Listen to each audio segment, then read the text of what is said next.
Hey,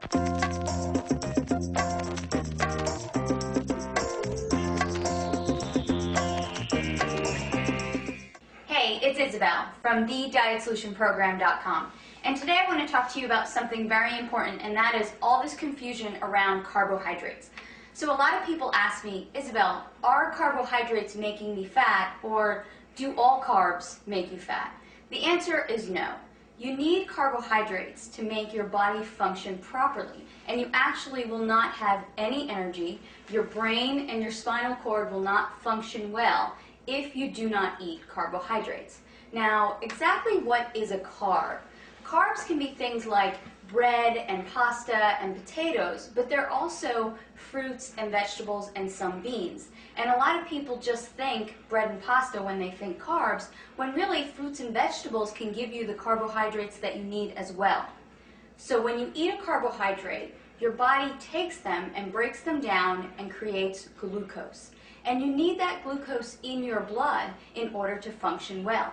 It also takes these carbohydrates and stores them as energy in your liver and in your muscles.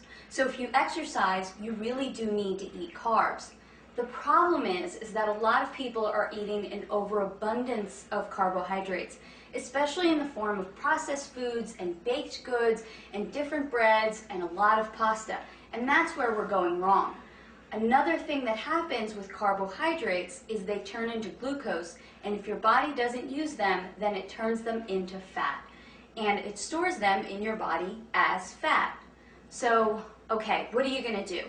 You need to eat carbs for energy and to function, but you don't want to eat too many carbs so that you gain weight. Well, follow these rules, and you will have enough energy from your carbohydrates without gaining weight. Only eat starchy carbohydrates after activity and after a workout.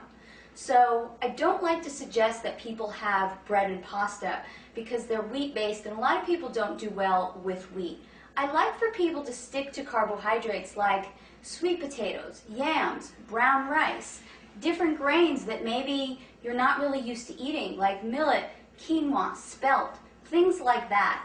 Those starchy or heavy carbohydrates you can have after a workout or after some heavy activity. The other carbohydrates, fruits and vegetables, you can have with every single one of your meals. So a perfect example would be have a bowl of berries with your breakfast, have an apple with your lunch, definitely have vegetables with every single one of your meals. So now you're getting enough carbohydrates during the day, but it's not toast with breakfast and a tortilla or pasta with lunch and then some more rice with dinner. That's way too many carbs in one day, except if you're an athlete and maybe you're really training hours and hours a day. But most of us are just not training hours and hours a day. So let me give you a sample day of a good, reasonable amount of carbohydrates in a day. Have some eggs with your breakfast and then have a bowl of berries. Then as a snack, you can have an apple with some raw nuts. For your lunch, you can have a salad with raw vegetables and cooked vegetables and maybe an orange to go along with that. As another snack, you can have some carrots and celery and some almond butter. And then for dinner, have a salad with your meat, whether that's poultry or beef, and then some more cooked vegetables. There you have gotten a sufficient amount of carbohydrates for the day. You're not going to gain weight, and you're still going to feel energized and great. Again, this is Isabel from thedietsolutionprogram.com. To find out more about how to create your own personal fat-burning meal plan, visit my website today.